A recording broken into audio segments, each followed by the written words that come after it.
हम तो यही कहेंगे, जनता की आवाज़ बनिए, पूंजीपतियों की आवाज़ मत बनिए, नौकर साहब की आवाज़ मत बनिए, जनता के बीच में रहिए।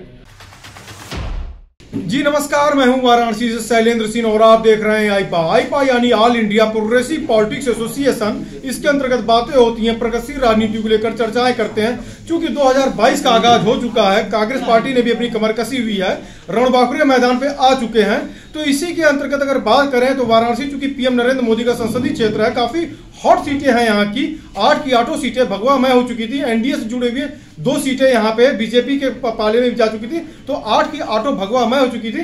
तो आज इसी को शिकस्त देने के लिए कांग्रेस के कई कद्दावर नेता इसमें आ चुके हैं, वाराणसी में शिरकत कर चुके हैं। इसी कड़ी में आज मुलाकात कराते हैं किरण छेत्री जी से, जो कि सिक्किम के प्रभारी भी हैं और यहाँ शहर दक्षिणी विधानसभा के प्रभारी बनाए गए हैं और मूलतः दार्जिलिंग के रहने वाले हैं। और इसके साथ साथ अगर बात की जाए तो ये अखिल भारतीय कांग्रेस सेवा दल के राष्ट्रीय सचिव भी हैं। उसके साथ साथ मुलाकात कराते हैं और जानते हैं क्या हाल है, किस तरीके की यहाँ पे तैयारियां हैं कांग्रेस पार्टी को लेकर। स्वागत है सर आपका आईपा में। धन्यवाद। अगर बातें की जाए, चूंकि पीएम नरेंद्र मोदी का संसदीय क्षेत्र है, जाहिर सी बात है कि हॉट सीट है यहाँ की और यहाँ जो भी प्रत्याशी लड़ेंगे, तो मैं आपसे यह जानना चाहूंगा कि यहाँ कैंडिडेट से लड़ेगा या प्रधानमंत्री से कैंडिडेट लड़ेगा? पहले तो आप साथियों को बोलना चाहूँगा, हॉट सीट हम समझते हैं जनता जिसको वोट करती है, जहाँ पे जनता वोट करने में सक्षम है, जिस संविधान ने जनता को वोट करने का अधिकार दिया है, वो हर एक सीट हॉट है। ये तो मीडिया वाले, तथाकथित मीडिया का जो चाल है, एक षड्यंत्र है जो अदानी और अंबानी के जेब में भरे हुए जो मीडिया है, उन्होंने इसको हॉट सीट बना दिया है। बाकी हम कांग्रेसियों के लिए हॉट या कोल्ड सीट कोई नहीं है। हाँ, हम हर सीट में लड़ने के लिए तैयार है, तभी तो आज हम 403 पे खड़े हैं। बातें की जाए, चूंकि आप प्रभारी भी हैं और एक मैं जानकारी आपसे लेना चाहूंगा, बनारस जो है यहाँ पे बुनकरी के क्षेत्र के वगैरह बातें की जाए तो बनारसी साड़ी का जो कारोबार जो है यहाँ का नेशनल नहीं इंटरनेशनल स्तर पे बहुत कारगर था। तो बुनकरों की दशा दिशा क्या देखते हैं आप, क्या नजर आता है यहाँ पे आप इतने दिनों में? देखिए, हकीकत बोले तो जब कांग्रेस की गवर्नमेंट थी तो उस वक्त जो सब्सिडी मिला था हमारे भाइयों को बिजली में, उसको ब्रांडिंग किया मुलायम जी ने। कांग्रेस कभी ब्रांडिंग पे नहीं किया, ये हम मानते हैं, ये सबसे हमारा बड़ा कमजोरी पक्ष रहा है। लेकिन हम ये जान के खुश है कि आज हमारे बुनकर भाई जानते हैं जो भी किया है बुनकर भाइयों के लिए, यदि किसी ने किया है तो वो कांग्रेस पार्टी है। और जहां तक वाराणसी का सवाल है, देखिए हम देश को जो है हर वो चीज, हर वो सपना इन्होंने बेचा है जो बेच सकते हैं। और भारत ही नहीं, दुनिया में कहीं भी चले जाइए, हमारे प्रधानमंत्री जी ने सपना बेचने के सिवा और कुछ नहीं किया है। उसी तरह वाराणसी के जनता को भी मोदी और योगी जी, इन दोनों ने मिलकर सपना ही बेचा है, बाकी किया कुछ नहीं है। उत्तर प्रदेश की राजनीति की बातें की जाए, उत्तर प्रदेश की राजनीति में अगर सबसे बड़ी जो बातें जो निकल के आई हैं, क्षेत्रीय दल जो है, खासकर अपना दल की बात करेंगे, अनुप्रिया पटेल जी जो है इस समय मंत्री हैं केंद्र में। इसके साथ साथ बातें की जाए, भारतीय समाज पार्टी है, उसका परफॉर्मेंस अच्छा रहा। हालांकि उन्होंने 18 महीने के बाद जो है मंत्रालय से इस्तीफा दे दिया, उसके बाद ये एनडीए से अलग हुए, समाजवादी पार्टी के साथ आते हैं। कांग्रेस का परफॉर्मेंस जो रहा वो कहीं ना कहीं से कमजोर होता चला गया, क्या कारण समझते हैं इस पे? आपसे सीधा आपने जो सवाल किया उसी पे मैं आपसे सवाल करना चाहूंगा। संसद में जब इस इलाहाबाद की भूमि में नदियों में लाशें तैर रहा था, उस वक्त संसद में आवाज उठाने वाला पार्टी कौन है? आज निर्भया कांड पे उनके घर तक, उनके परिवार को जो है कांधा देने वाला वो हमदर्द, वो साथी कौन था? दोस्तों, कहना और बोलना बहुत आसान है, करना बहुत ही मुश्किल है। और जो कि आप माने या ना माने, आज पब्लिक, उत्तर प्रदेश की पब्लिक ने ये मान लिया है, कांग्रेस ही एकमात्र पार्टी है जो संसद से लेकर गलियों तक यूपी के जनता के लिए ही नहीं, पूरे देश के जनता के लिए आवाज बन के उठ खड़ी हुई है।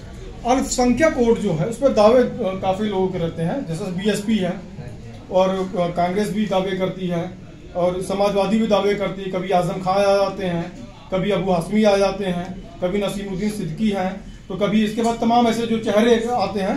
दावे बहुत होते हैं। मुसलमान कल, आज और कल में आप अंतर क्या देखते हैं? पूर्व में क्या स्थिति थी मुसलमानों की, इस समय क्या चली और भविष्य क्या नजर आता है मुसलमानों का? देखिए, पहले तो आपको ये समझना हो, कांग्रेस जो है तिरंगे पे विश्वास करता है। कांग्रेस किसी जाति धर्म पर विश्वास नहीं रखता, उसका आदर करता है। आदर करना और विश्वास करने में बहुत अंतर है। ये क्या है कि धर्म की राजनीति की जो रोटी सेकते हैं उनका दुकान बंद ना हो जाए, इसको हवा देने का काम जो रीजनल पार्टीज हैं, जो कुछ दुकान जिन्होंने खोल रखा है जातियों के नाम पे, उनको ये डर सता रहा है कि 2022 में अगर यूपी में मजबूती से कांग्रेस आती है तो उनका ये दुकान बंद ना हो जाए, इसका डर उन्हें सता रहा है। बाकी जात वोट के समीकरण अगर देख ले, आज जो साधारण जो 2 जून की रोटी के लिए जद्दोजहद कर रहे हैं, जो पब्लिक, जो आम जनता जो जद्दोजहद कर रही है, वो जनता आज कांग्रेस के साथ है। 80%, 20% जैसी बातें होने लगी हैं, धार्मिक मुद्दों की बातें हो रही हैं। जानना ये चाहेंगे आपसे, क्योंकि आप कई प्रदेशों में जाते हैं, एक अच्छे पदाधिकारी भी हैं, कांग्रेस कमेटी नेशनल पार्टी है, तो जो चुनाव आते हैं धार्मिक मुद्दे बड़ी तेजी से पनपते हैं। मुद्दे जो होने चाहिए वो स्थानीय मुद्दों के साथ वोटिंग करना चाहिए जनता जनार्दन को, या फिर जैसे धार्मिक मुद्दों के आधार पर करना चाहिए। क्या आपकी ओपिनियन है इस पे? देखिए, कांग्रेस ने हमेशा जनता और राष्ट्र के नाम पे ही वोट मांगा है, आगे भी मांगती रहेगी। और इस चुनाव में भी आप देखिए, कांग्रेस ने कहीं मस्जिद के नाम से वोट नहीं मांगा है, कांग्रेस ने कहीं गुरुद्वारे के नाम से वोट नहीं मांगा है, कांग्रेस ने कहीं मंदिर के नाम से वोट नहीं मांगा है। कांग्रेस ने वोट है यदि मांगा है शिक्षा के नाम पे मांगा है, रोजगार के नाम पे मांगा है। कांग्रेस ने वोट मांगा है तो 2 जून की रोटी के लिए वोट मांगा है। तो साथियों, आज हमें ये सवाल करना चाहिए उन तमाम सत्ताधारियों से कि आप 2 जून की गारंटी क्या दे रहे हैं? मेरे जो भविष्य, मेरे बच्चे हैं, उनकी भविष्य की गारंटी क्या दे रहे हैं?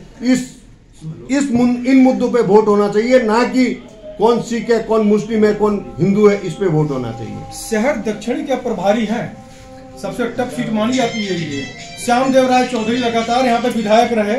इसके साथ ही साथ अगर बातें की जाए तो इसमें नीलकंठ तिवारी जी भी वहां से मंत्री भी हैं, विधायक जीते, और उसी क्षेत्र में आपका काशी विश्वनाथ कॉरिडोर भी इसमें बन चुका है। तो किस प्रकार से आप वहां पे ऑटो को अपने तरफ आकर्षण करने का काम करेंगे और क्या विशेष ऐसे सवालात होंगे, क्या मुद्दे होंगे, कैसे रणनीति होगी? हालांकि वो रणनीतियां बहुत सी नहीं बताई जाती, मुझे मालूम है, पर ऐसे क्या ऐसे बिंदु होंगे जो आपके प्रत्याशी को जनता जनार्दन वोट करेगा? देखिए, मेरा सीधा सा सवाल है, रोड बिल्कुल जरूरी है, हम ये मानते हैं, एयरपोर्ट जरूरी है, बिल्कुल हम ये मानते हैं, लेकिन आपने ऐसा कौन सा फार्मूला इजाद किया है जिससे कि वाराणसी वासियों का जो है आय बढ़े? आपने ऐसा क्या फार्मूला इजाद किया है जिससे कि एक गरीब का बच्चा एक प्राइमरी स्कूल से लेकर पीएचडी या एमबीबीएस तक करे? इसका तो कोई आपने प्रावधान ना ही रखा है, और जो रखा है कांग्रेस ने वो भी आप खत्म करने की कगार पे खड़े हैं।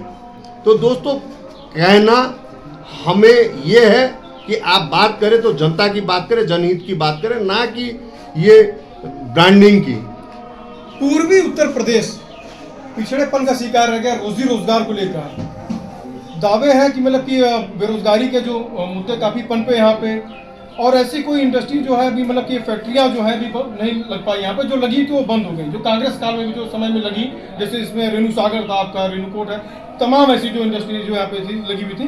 तो क्या कहेंगे इसमें? मतलब कि लोग वक्त के हिसाब से भूल जाते हैं, वोटिंग करते समय भूल जाते हैं, कांग्रेस को याद नहीं रखते हैं, क्या कहेंगे इस पर? देखिए, हम आपको पहले बोल चुके हैं, हमने क्रम में विश्वास रखा है, प्रचार में नहीं।